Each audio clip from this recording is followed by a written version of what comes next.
Hi, I'm Allison Hare, a former corporate executive on a quest to help you and me create more space and freedom in our busy, busy lives.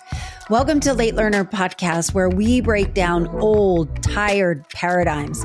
You know, the ones that all of us live in every day, and we discover more modern approaches that just plain work better for you. So what are we late learning today? Well, I've been thinking a lot about identities and how when you get to a certain point in your life and realize you want something different, but the identity that you have worn for decades may feel like an old ratty sweatshirt that has served you well, but it's got holes in it now. It's not really doing its purpose. So today's guest is Heather Chauvin. I think I'm pronouncing that right. She's someone I came across last summer through her hit podcast, Emotionally Uncomfortable, and I was utterly captivated with her unique and unconventional style. But also, she has such super simple but effective frameworks, and she is bold AF. She's sharing them all with us today. Heather is a leadership coach, a strategic parenting expert, cancer survivor, and author who helps women find more sustainability, profitability, and ease in business and in life. Exciting, right? And while we cover a lot of topics like energy management, our own capacity, toxic motherhood, and a new twist on an emotional intelligence, we go deep on our shifting identities and what it looks like to let go and rebuild. I know. You're like, Allison, let's get on with it. But first, let's get to the good stuff.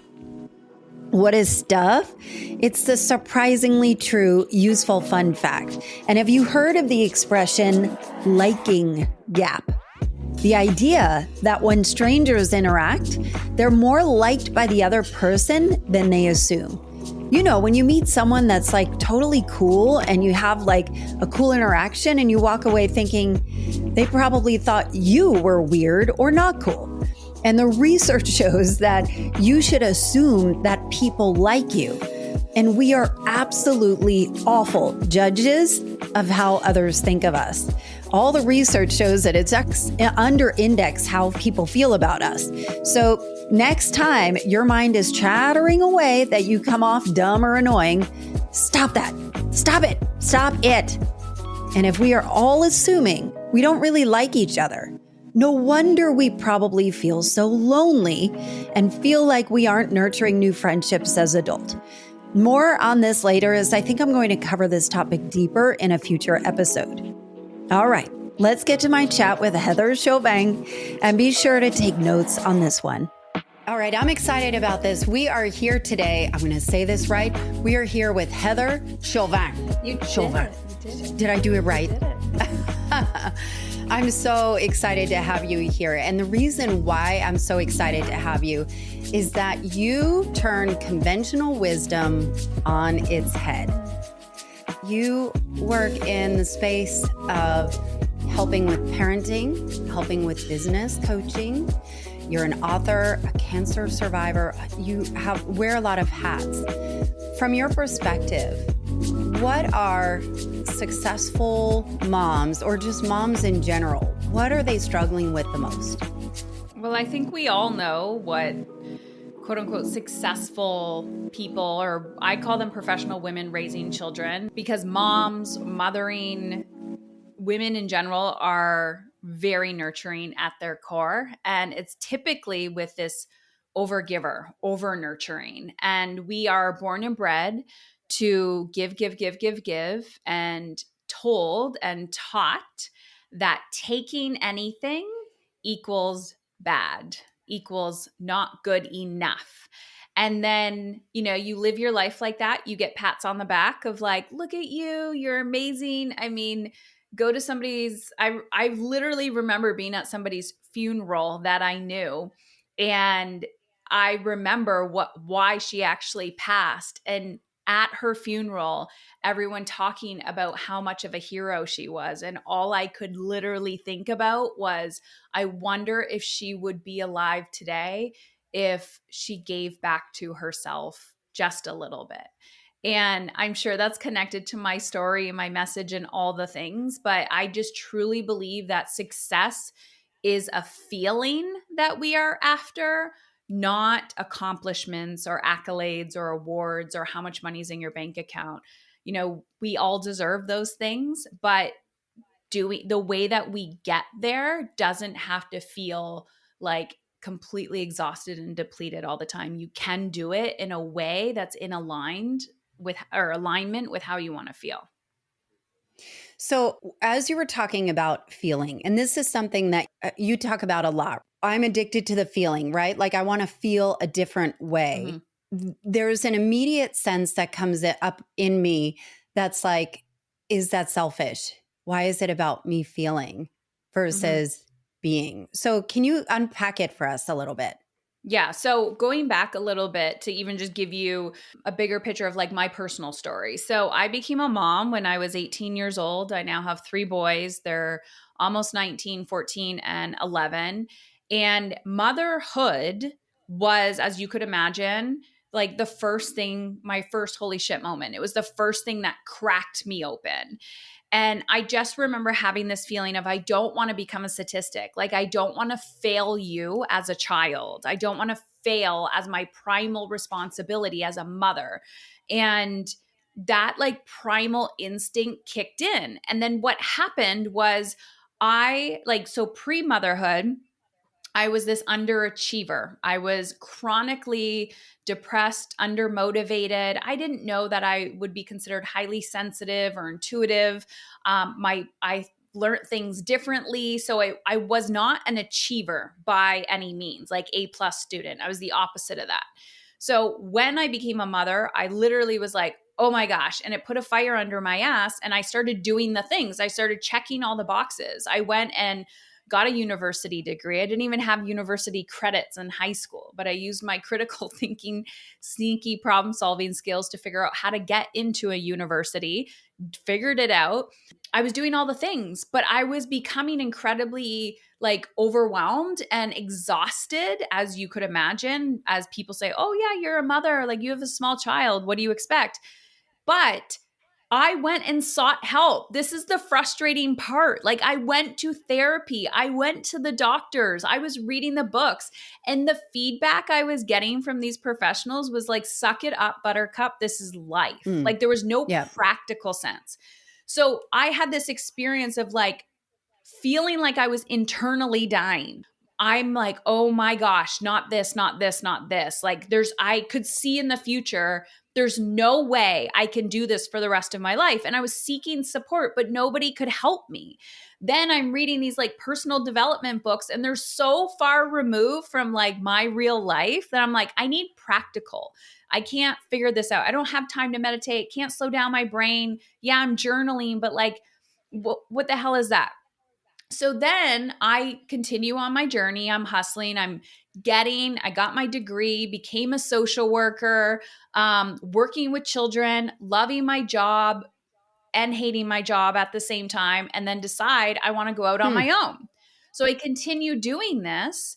And I am so exhausted inside, again, being told this is adulthood, suck it up. And I'm like, not this, not this, not this. There has to be another way.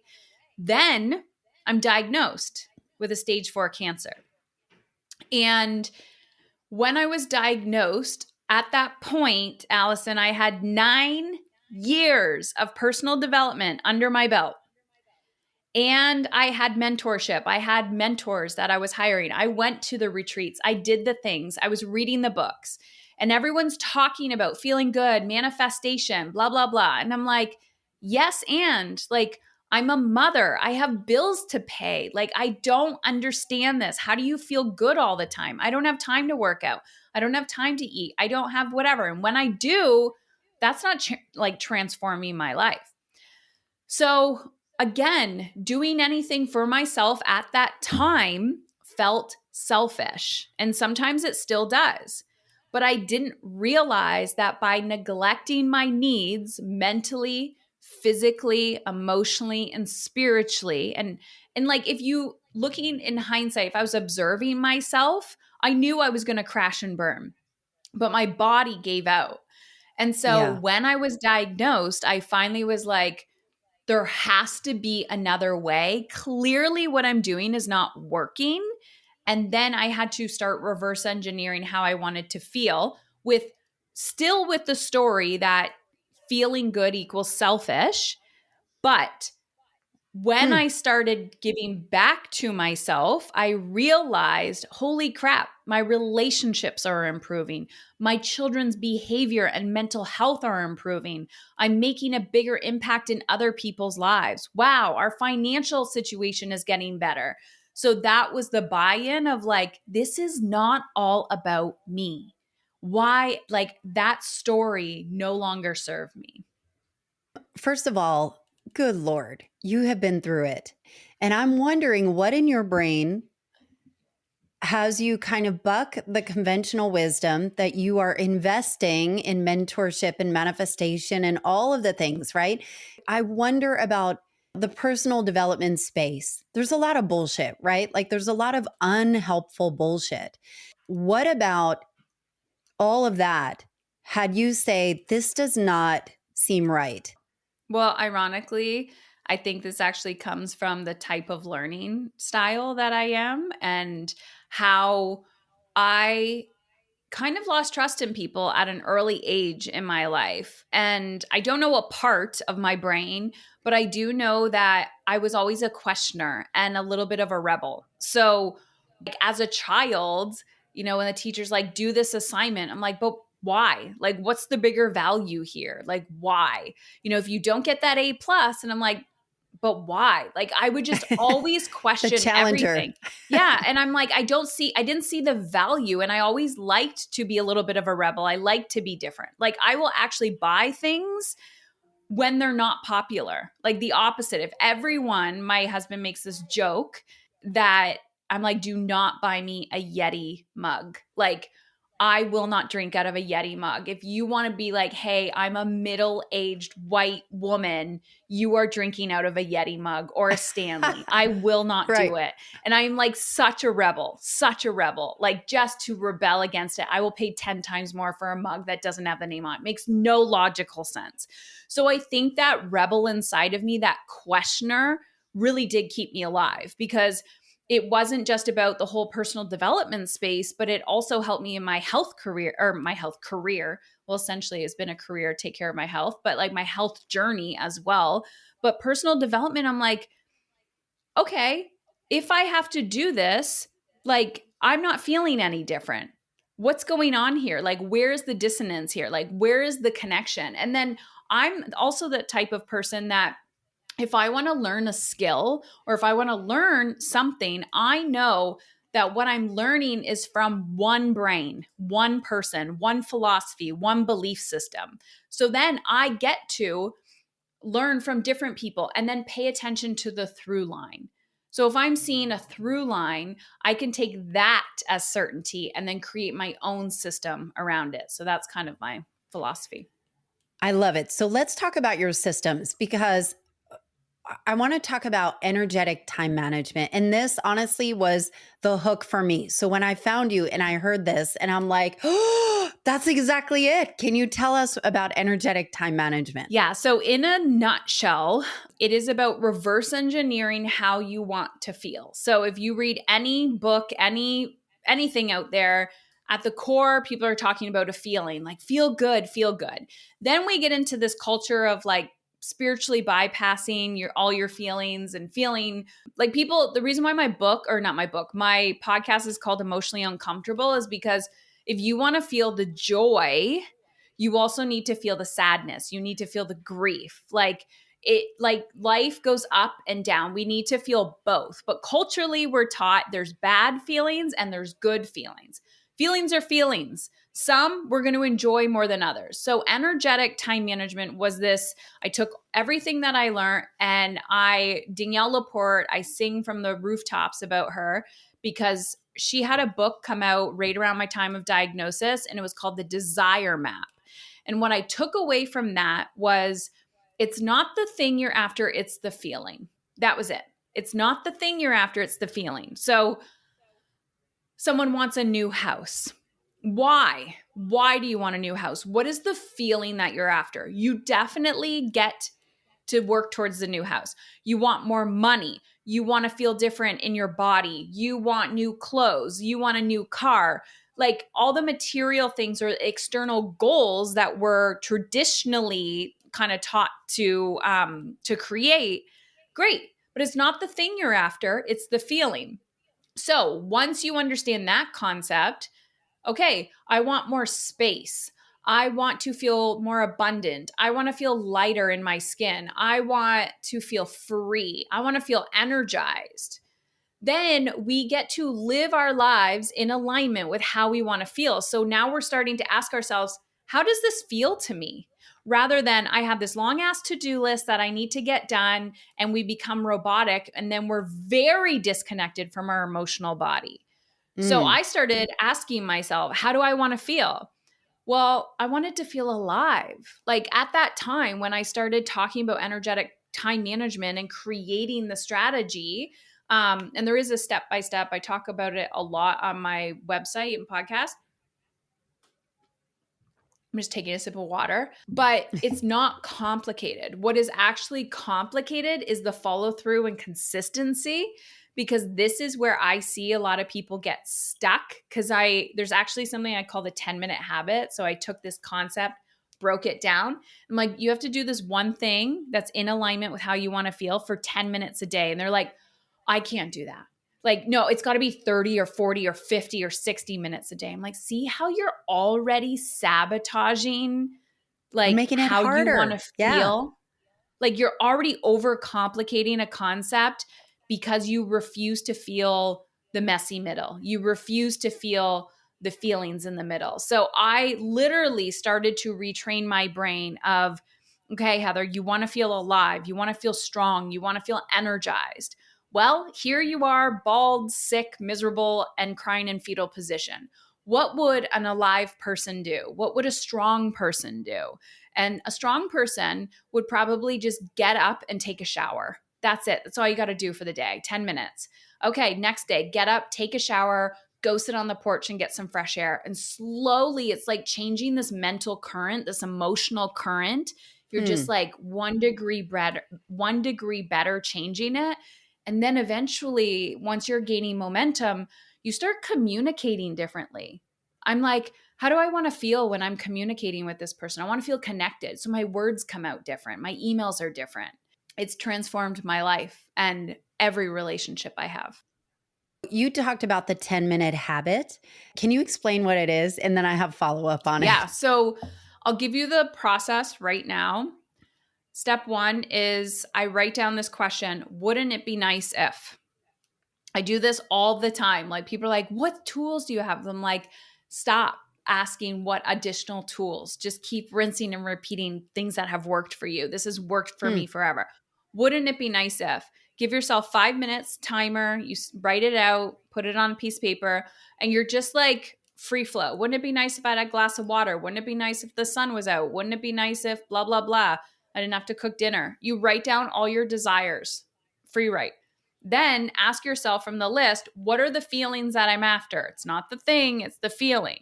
I want to feel light. I want to feel joyful. I want to feel energized. I want to feel alive. Okay. Now ask yourself, what's stopping me from doing those things? Why don't I feel alive? Why don't I feel? And then that's where we call them, you can call them excuses, you can call them blocks, but those are just mountains. Those are just things you have to go up and over. Those are things that you have to work through. Traditionally, we want to, it could be resistance, but we want to turn away from the work, like the things we're avoiding. We just want to keep avoiding the mountains, but we can't. We have to run through them. And so I look at what is blocking me, or what do I tell myself I don't have? And then I'm like, okay, we're going to push that to the side. I know that crap's going to trigger me. If I say I don't have time, or my kids get in the way, yeah, it's easy to put your children in the way because it's a culturally, socially acceptable thing to do. So then if I want to feel alive or energized, and I'm asking myself, when do I feel energized? And it could be something as simple as, I brain dump in the morning on a piece of paper. I get really overwhelmed. So I wake up, I write out all my thoughts on a piece of paper, or I brain dump at night before bed, or I go for a 10-minute walk. You pick one task. I mean, you have a lot of things you need to do, but you're picking one thing that's aligned with something, a feeling that's going to get you closer to a feeling, and you do it for 10 minutes a day. And then if you want to do more, great. But at minimum, try to make it 10 minutes. And then once that's done, you add something else and you add something else and you add something else until you create this capacity for more, like more energy, more aliveness, more abundance. I love that you are kind of blending the edges of what we think is possible. And so this morning, I literally carved out 10 minutes of time. I put a timer on my phone and I wrote out, wouldn't it be nice if? And then I put the feelings and I was like, I really want to understand, do I feel differently? And as I was putting this down, at some point, initially when I'm putting down, wouldn't it be nice if, it felt like, oh, I wish I did have these things. And then when I started to kind of shift to what are the feelings associated with it? So I have freedom of choice, feeling supported, wanderlust, togetherness, ease, abundance, legacy, transformation, peace, relief. I mean, these are things where I started to feel better immediately. Mm-hmm. So I get it. I now I'll shout it from the rooftops on it. But what an incredible gift to give yourself to at least take that 10 minutes of time, if nothing else, to give yourself permission to ask for what you want. You had mentioned the word capacity, of expanding the capacity. But I also feel like sometimes we limit our own capacity. Are we addicted to overwhelm? I think the brain is. I think we have to distinguish. A lot of my like path, I've really had to say, this isn't me when I'm sabotaging or when I'm constantly going back. Like, this is my brain. My brain is designed to keep me alive. It is designed to keep things familiar. It is not designed to help me thrive. Hey, it's Allison. Thanks for listening. Did you know that the ideas shared in this episode are something I can help you implement in your own life? You can accelerate the outcomes you truly desire when you have someone pulling up a chair right beside you and saying, you know what? Let's do this together. Schedule a free exploratory call with me at allisonhair.com/schedule. So the brain will always have a negativity bias and go back to the quote unquote comfort zone or familiar zone, which is why when people are in therapy and they're like, look at these patterns. Why am I having these patterns in these relationships? Because it's familiar. It's what you know. So when, if you're familiar with chronic overwhelm, if you're familiar with chronically feeling like shit, and then you want to feel abundant and alive and all the things, I'm telling you right now, if that happened tomorrow, you would be terrified. You would probably have a panic attack. I mean, think about when people win the lottery, right? Or when someone loses their job, or like they just don't feel safe anymore. That's your brain being like, what is going on here? So yes, overwhelm can become an addiction. And when you can see it that way and you have this belief that like change is possible, like changing my brain is possible, and I'm going to do that through my actions, it's not all or nothing. 10 minutes at a time. I also think we're we live in a culture that is all or nothing, 0 to 10. And there's nothing sexy in the mundane, boring work. This year, I have like practiced so hard to fall in love with the mundane. And that is sustainable and be so proactive instead of reactive. And it is such a game changer. What does that mean? I need you to take me into this. What does it mean to fall in love with the mundane? Why is that important? So you look online and you see people like traveling the world, right? And you're like, oh my God, how do they afford that? How are they living their lives? Like, oh my gosh, that looks perfect. I want that. Now I look and I'm like, I do not want that. I've talked to so many people. Well, one, I've had opportunity where I'm like traveling a lot to beautiful places and I'm like, I just want to be home. And I'm like, what Huh. is this busyness? Like, what is this? So the mundane actually kind of came about with I really tried to work on my food habits and my workout habits. And I also embarked on a 75 hard. I don't know if you're familiar with. Go, girl. Yeah, of course So I am. this was before, but I also watching and observing it. I was like, what is this sabotage that's coming up? And I'm like, this is boring. When things get boring to our brain, we want to like make them more exciting. But like eating food every day doesn't always have to be exciting. Working out every day doesn't always have to be exciting. I'll tell you right now, parenting every day is not exciting. Work every day is not exciting. So when I like was slowly training my brain to do the things that I didn't want to do, and I was sandwiching them with things that actually gave me energy, it was a game changer. So it was like pairing both together. But I can now be like, I'm content. I'm satisfied with the mundane. Like this winter, everyone's like, where are you going? What are you doing? And I'm like, one, it's a privilege to say, where are you going or what are you doing? And I'm like, why can't I just enjoy a crappy winter season in my small town? And I can just learn to love the darkness, learn to love the winter and just let it be and have a really solid season where you're just focused on the crap you don't want to do and rinse and repeat. It's fascinating to watch and observe like how I've evolved over time. I wanted to run away from winter because it was so uncomfortable here. And maybe I still will, but I don't want to run away anymore. It's like the cherry on top. I think it's interesting that your podcast and part of your branding is emotionally uncomfortable and putting yourself in these situations. And is it like, what does emotionally uncomfortable mean to you? So before, I believed that discomfort was bad. There's a difference between stretching yourself because you're emotionally uncomfortable to like learning a new skill and stepping into like a vulnerable territory versus I'm uncomfortable because I'm chronically overwhelmed and I have so much on my plate, like the growth edge. And my actual podcast used to be called Mom is in Control. And then I never liked that title.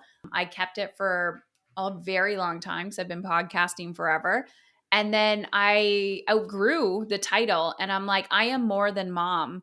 I am so much more than that. And I dropped it. And I'm like, what? The message hasn't changed, but I'm like, what am I teaching women? They're a mom. They want to be in control of their lives. And I'm like, control isn't a feeling. Yeah. It's a coping strategy.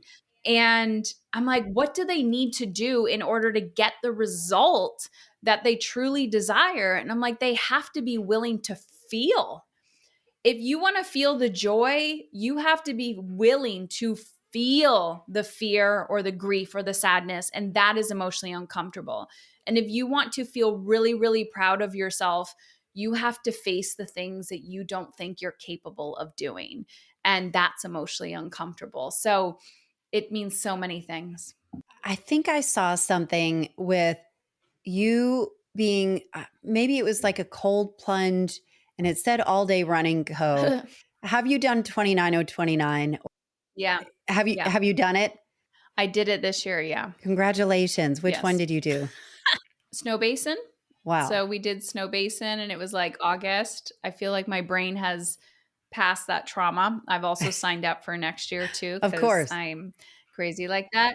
Yeah. And for the listener, 29:029 is climbing the equivalent of Mount Everest, where a group of people have started a company of essentially extreme endurance events that are really community based and support based, and just have you stretch your limits. Yeah. Okay. So I was never like this as a child, barely didn't do anything, like was not athletic at all. I remember once I ran around the block with my friend and I got sick. And she still brings this up to this day. She's like, you were the least athletic person ever. And I always like, the wouldn't it be nice list Yeah. on that list was like, wouldn't it be nice if I could run a marathon? And I remember wanting to run a marathon pre-diagnosis, like pre-cancer. And after I went through that process, I looked at my doctor and I said, can I run now? Because I thought, well, going through treatment, that is an endurance event in itself. And I'm like, if I can do that, I can do other hard, emotionally uncomfortable things. I actually don't believe in hard things. I don't like that term. We can do hard things. And I'll tell you in a second why. But after that, then I ran a marathon and I wasn't the first to win. I was in the back of the pack, but I did it. And I just kept showing up. And I thought, oh, if I can do that, I can do something else. And so once in a while, I'm doing these things. And last year, I signed up for this 29029. It's 36 hours.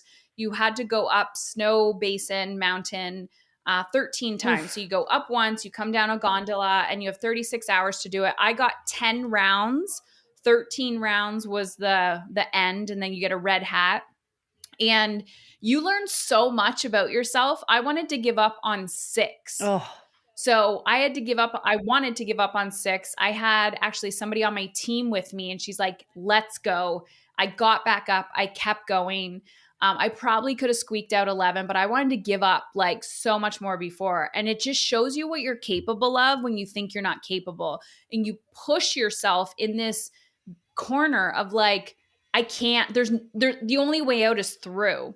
And so every time I'm putting myself in those types of situation, I gain confidence in myself. I gain self-trust. So then when I have to have hard conversations in my business or my work or my family or with my kids, I'm like, this is so easy. This is so easy. And it's created more capacity, more like capacity to hold big emotions and not even just mine, other people's. Like I can sit in front of people and I've been able to do this for a while, but I can sit in front of people who are like throwing everything at me and just being like, I'm so sorry. I'm so messed up. And I'm like, I got you. It's okay. And they're like, wow, like I feel so held. And I'm like, that's because I have created the space to hold my big emotions. And we cannot give what we haven't given ourselves yet. Okay, so 2 things are coming to me here. So I'm thinking about you knew yourself as a child of being somebody that wasn't smart, didn't fit in. You were not athletic. I'm using your words. I'm not saying that's how you were, but like you had an identity, right? And then all of a sudden your identity shifts. And I think what's coming up a lot is about the identity transitioning from one identity to another and how the familiar aspect of the identity that you have, and then increasing your capacity by doing things that are maybe against the grain or against the familiar, or just doing new. Like I'm a neophyte. I love new experiences. It always stretches me. It always keeps me learning. And I think people who listen to this show are similar. They're people that care about the world around us. We care about people. We care about leaving a great legacy and doing good in the world. Mm-hmm. What does it mean to you to transition from one identity to another? And how do we embrace it with courage instead of settling back into the comfort zone on the lazy boy chair? And it's a nice little escape and you've built this good life for yourself. Why isn't this enough? For me, that's one, a bag of chips is my comfort zone, Netflix and a big bag of chips. And just that's the cozy space for me. And I'm telling you right now, we still need the comfort. We're allowed to have those moments, but don't get too comfortable because that's where we start to go backwards. I don't even remember what your question is, but the only thing that is coming up for me, so you can tell me that in a second, the question, I am so grateful that I am not normal and that I was not normal. Like I am so grateful. I am so happy that it's funny that what used to be a weakness of mine as a child is now a strength, and how things flip as you get older. What was your question I was again? transitioning from one identity to another. Am I allowed Oh my to gosh. take a different path? Am I allowed to step out of what Yeah. is expected of me? So identity shifting is actually a death. And it's a grieving process. And I don't think a lot of people know that. I've changed my identity probably every year. Like it's You're constant like because I'm Madonna. so, yeah, I love to challenge myself that I'm like, oh, wow. Like if I look 12 months from now, I'm like, oh my gosh, like that person, she's dead, she's gone. But there was a few different times that I remember specifically that I was like leaving. Like I've done a lot of inner work, hypnosis, doing all the things. And one was when I could feel myself leaving toxic motherhood, like the identity of What is that. toxic I motherhood? kind of, so like checking the box of like, I'm not going to be a martyr. I'm not going to use my children to block my own happiness Hmm. and fulfillment. I'm not going to blame my children. You just see it. You see it online, you see it advertised everywhere like mommy juice, overconsumption of caffeine, like look how the bags under my eyes, look what my children did to me. It's a very toxic conversation and women are drowning in it and they're actually trying to seek support, but yet they're just trying to mask it with humor. So I remember like physically leaving that and then like unfollowing people and then, you know, having conversations with friends and being like, I can't even engage in a conversation with you because I don't agree anymore. And I just, how are you doing? Like, are you suffering and struggling and barely above Hmm. water like me? And I'm like, actually, I'm not. And that's okay if you're struggling. But they were trying to seek connection through that and I couldn't anymore. So I could feel that identity. You just feel it. And then there was a few other times too. I had like pretty hardcore depression, like pre-motherhood and then early on in motherhood, and trying to get out of it, always thinking this is going to be my life and that I'm always going to, you know, there's something wrong with me. And I just, as I continued to focus on how I wanted to feel and challenge myself and not push too far because then I would burn out, but strengthen my body, leaving that identity. And I had a moment, I don't know how long ago it was. I think I was like doing a hypnotherapy session or some type of breath work. And I saw that version of me and she was like dragging herself. And I was like so grateful for her, like that version of me. And I was crying and I'm like, it's okay to go. And that feeling that I had, I could really feel myself stepping into my new self or my current self fully. But it was like the grief of letting her go was literally the same feeling I've had when I've lost like somebody I really, really care about physically. Hmm. So I think we Hmm. have to be honest with ourselves that we got to feel the grief in order to feel the joy of person we want to become. You're highly sensitive, aren't you? Mm, yeah, I but I know how to manage it well now. I think about something that comes up a lot in your work is emotional intelligence. And I think many people assume and again, I'm learning this, I don't really know the answer. When somebody is emotionally intelligent, you think maybe you can read a room, right? Like you can feel the vibes. But I think in Mhm. your context and your lexicon, it's different. It is more about courage. Can you help me understand what that Mhm. means? And how can we use, if we have emotional intelligence, not to feel like we have some psychic ability over walking in a room and feeling like the vibes are off, I got to get out of here. But like, how can we use it Mhm. as a force for good? There's so many ways, but there's one in particular situation that happened today. So I get on Zoom with a team member and I can instantly tell her energy is off. I can see it in her face.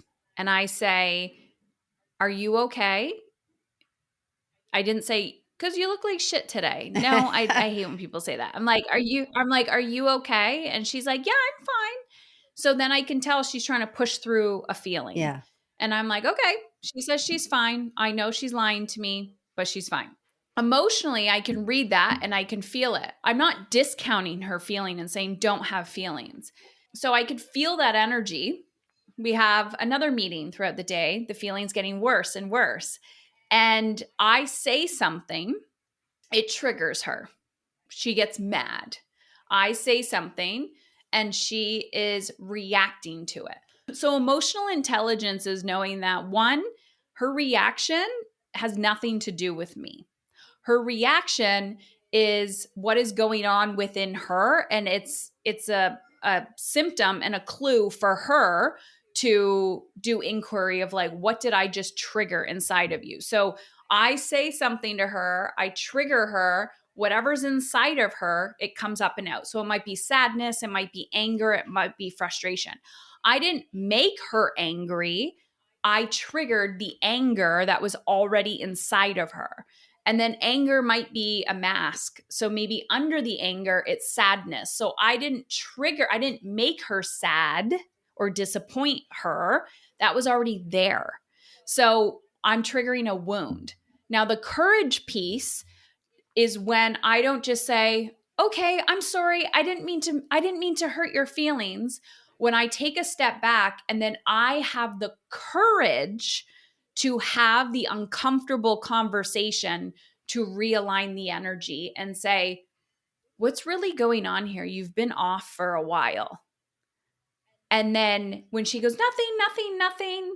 And now I am getting triggered or angry or resentful. And I'm like, what is this resentment? And I'm like, I don't feel like respected. Well, if I'm going to align with my feelings and I want to feel respected and supported, she probably needs the same thing. So let's have this courage conversation.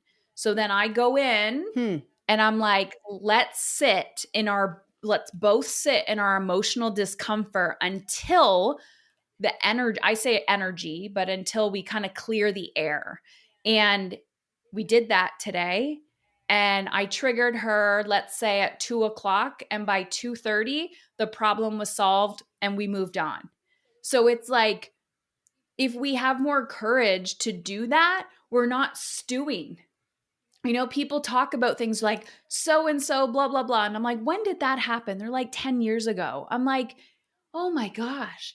Like emotionally, you're hanging on to things that aren't even true and they're not even yours to hang on. So it's actually courageous to not only lean in to the emotional discomfort in these relationships, but also like within ourselves of, oh my gosh, I said I was going to go for that walk today. I haven't done it. It's courageous to put your shoes on. It's courageous to say, no, thank you. I don't have the capacity, for another holiday event. Like the courage is leaning into the discomfort that how you want to feel is on the other side of it. I want to pause right here because if I have my finger on the pulse of people of this community, what I have noticed, and this is coming up a lot, is important relationships that people have in their lives. I will say most likely a relationship with a boss, a relationship with a friend, that maybe that friendship has evolved into something that it no longer was what it was. And what happens if people are listening is the resentment, right? The resentment is typically unaddressed conflict. I think there's a lot of power that if you're hearing this today and you have something on your heart, I think people shy away because it's uncomfortable and you could trigger and it could change the relationship versus it's probably me. I'm just being in my head. And I think there is a power and a courage in that. And I think this is really powerful. And Heather, I think just your position of giving permission to open your mouth and say, let's talk about what's really going on, even if it gets uncomfortable, even if I'm wrong. I want to create the space where you're safe and where I'm safe. And that's powerful. I see everything as managing energy. For me, like I know you say you're probably highly sensitive. I'm like, yes, but I think of everything as chronic decluttering.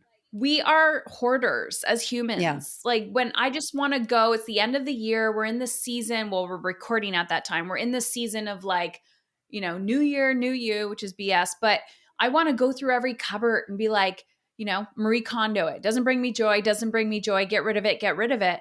But we hang on to things. And I just said this to my oldest. I was like, go through your closet and get rid of 80% of your crap. You don't even wear it. And he's like, well, then I'm not going to have any clothes. And I'm like, but why are you hanging on to them if you're not going to wear them anyways? I'm like, we hang on to shit mentally, physically, emotionally, and spiritually. So you have to have the courage to just let it go. And however you process that, sometimes you're writing it out. Sometimes you're thinking about it. Sometimes you're having those conversations. Sometimes you can't have those conversations, but you need to get in the practice of letting it go in the sense of like process quickly. Because if you are not going to process quickly, you're hanging on to that. And then one day it just explodes. And then you realize, oh my goodness, I was telling myself so many stories and it created this disconnect in a relationship when in reality, the other person was like, hey, what happened? They didn't return my text message. Yeah. And they were just waiting for you to text them back. And you like created a whole new story over here. And so sometimes we just need to declutter our thoughts, our beliefs, our literal clothes. And I'm always, I know we've talked about a lot today, and I am always asking myself, how do I want to feel? And what do I need to do to get me closer to that feeling? And sometimes the answer is have that emotionally uncomfortable conversation. And then you just have to have the courage to go in that direction. I think it's also a reframe of what a release and relief could feel like, of just being honest. And, I have a friend of mine who is really different from me, but we deeply, deeply, deeply care about each other. I'm super extroverted. She is bananas introverted. And so often we might have, I don't know if it's miscommunication, but every time we'll say, hey, I didn't like that.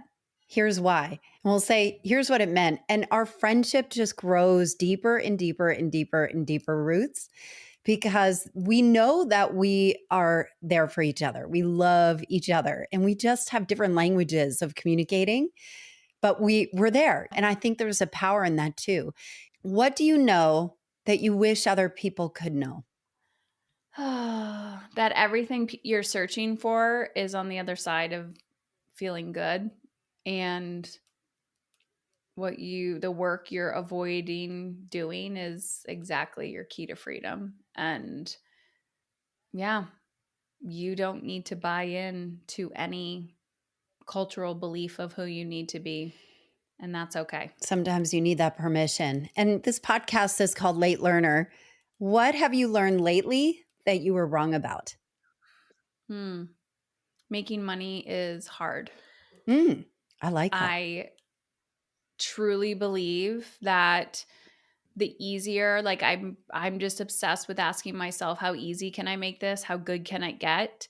And who do I know that's better at this? And becoming an expert in surrounding myself with really smart people and asking for help. I know I'll take action. If I have a desire for something and I can find somebody who can help me fulfill that desire, that is the secret. Like, that's the easy part. I don't need to be the expert. Whew, that's powerful.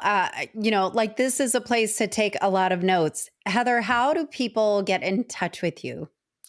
So I hang out a lot on my podcast, Emotionally Uncomfortable. You can find I have so many free resources, quizzes, where to focus your energy and attention first on my website, Heather Chauvin, CHAUVIN.com.